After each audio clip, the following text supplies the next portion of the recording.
Olá, alunos do quarto ano! Tudo bem com vocês? Aqui é a professora Marta.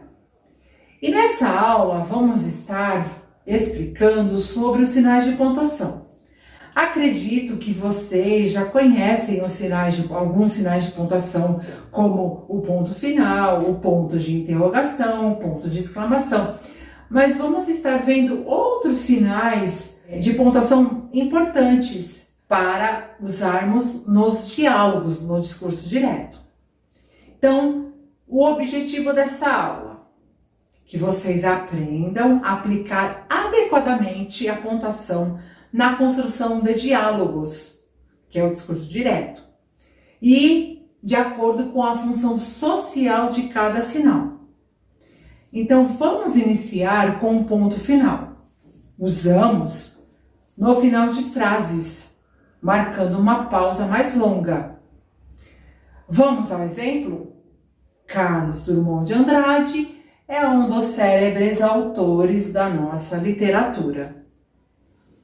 Carlos Drummond foi um poeta brasileiro, como vocês já têm conhecimento. Agora vamos falar sobre o ponto de interrogação. Usamos no final de perguntas ou dúvidas nas frases interrogativas. Vamos ao exemplo? Jorge Amado nasceu em qual estado brasileiro?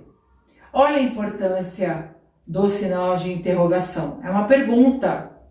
Precisa ser colocado o ponto de interrogação nessa frase. E Jorge Amado foi um escritor brasileiro. Agora vamos falar sobre o ponto de exclamação. O ponto de exclamação é para expressar admiração, emoção, susto, exaltação, dentre outros. Vamos ao exemplo? A vida é feita de encontros e desencontros.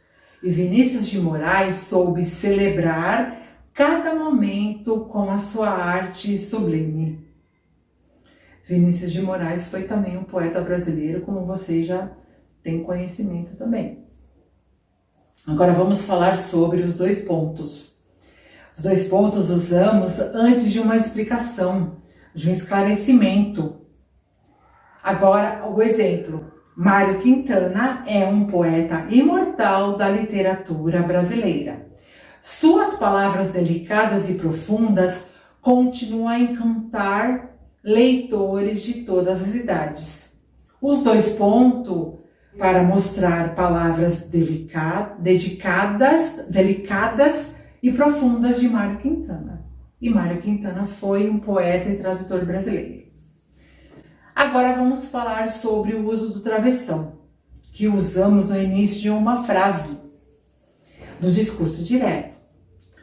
Quem são os maiores autores da literatura brasileira? Perguntou o aluno.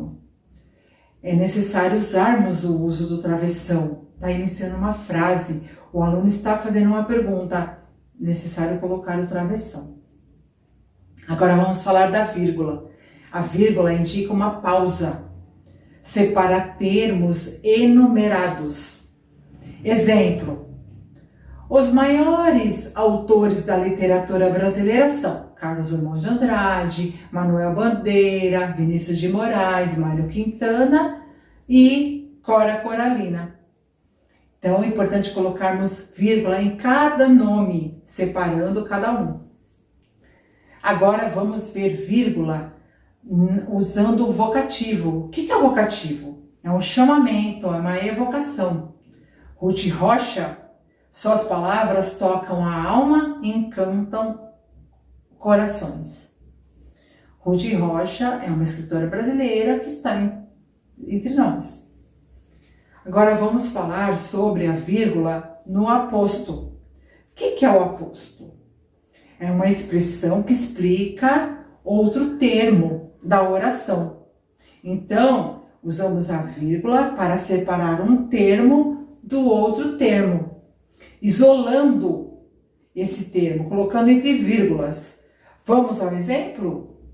Machado de Assis, escritor brasileiro, nasceu há 185 anos no Rio de Janeiro. O escritor brasileiro está entre vírgulas, está isolando, está indicando que Machado de Assis foi escritor brasileiro.